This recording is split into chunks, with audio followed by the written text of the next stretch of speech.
This is my new Fluval Flex 57 litre aquarium.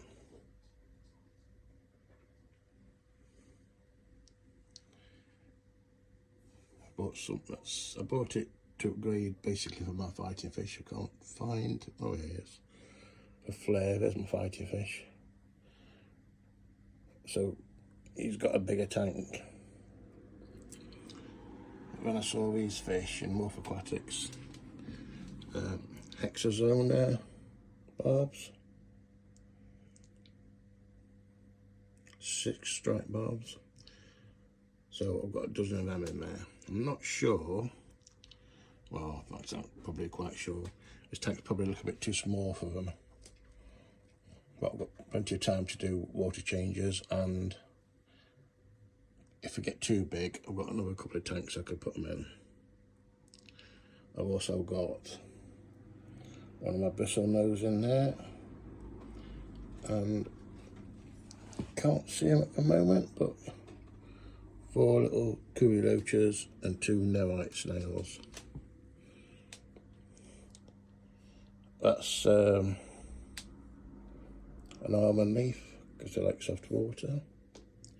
Quite impressed with this tank. I wasn't sure at first because it was a bit dark because it's black. It's got a remote control for the light, change over different colours, and the good thing about it as well, if I turn the white off, you can set like the background colour. So I'll set it to that red there, and then when you put the white on,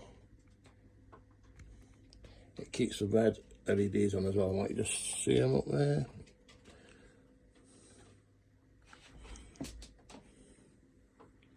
Just up somewhere up there, you can see the red LEDs stay on, so it picks out the reds in the water. If I changed it, so I took the white off a minute, and I put the green on, and put the white back on, see it changes the, brings out more of the greens of the plants and not the reds of the fish. So change it this way, not red, brings out the fish, that brings out the plants, and the blue brings out the blue where it could go, so it's quite good. I've got to red. The sensors up on the top there, yeah, so. What a nice piece of spider wood from Morph Aquatics. Glued on a couple of plants. We've got Java fern at the back. Can't remember what that was called offhand. That's an easy low light plant. I use my same blue gravel that I used in my better tank before. I was going to go for natural sand, but I quite like the blue. And I've got a cave in the back there. There's some manoeuvres glued onto it, and a couple of other pieces of bogwood as well. It's got a feeding hole there, and all the filtration, I don't know if I can see it from here. Well, there's plenty of videos online that shows you, but all the filtration in the back of the tank and the heater. People complain about that filter being too strong, but I've not found it to be too bad so far at the minute.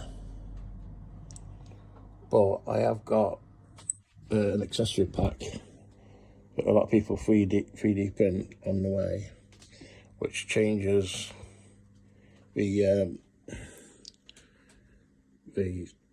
spray bar, changes that, and also the covers there at the back. There's one at the top. Well, there's one in there actually as well. There's one at the top and one at the bottom. They have quite big holes, and people complain about fish going through there. But what I've actually done, I don't know if I can show you or not, one-handed. Oh yeah, so I put some blue sponge in there, just cut a piece of blue filter sponge off. It acts as a pre-filter and it stop any fish from going into it. That's a little play gym for the better. Flair loves that. Another thing people complain about on this tank is the lid don't stay up on its own. But with the accessory pack, you get a couple of pieces of plastic that keeps the tank up when you do water changes. It's ready for water change today actually. I'm trying to do it weekly. And I've even bought 4 little metallic fish food containers. These fish I do feed once a day in the evening.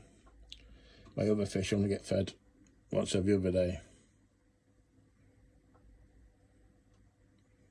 They're quite active fish they are. I've got a temperature here, we can see what the temperature is at the minute. It's 27. It's because we're going for a bit of heat wave at the minute, but it's only about 26. 27 is not too bad.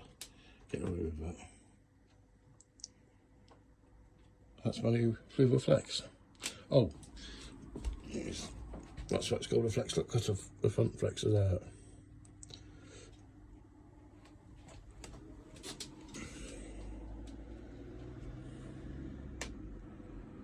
They're lovely fish they are. So I think might go too big this time. We'll wait a minute. I'll need to move on to another tank if we do get too big. Sorry about my dog barking in the background.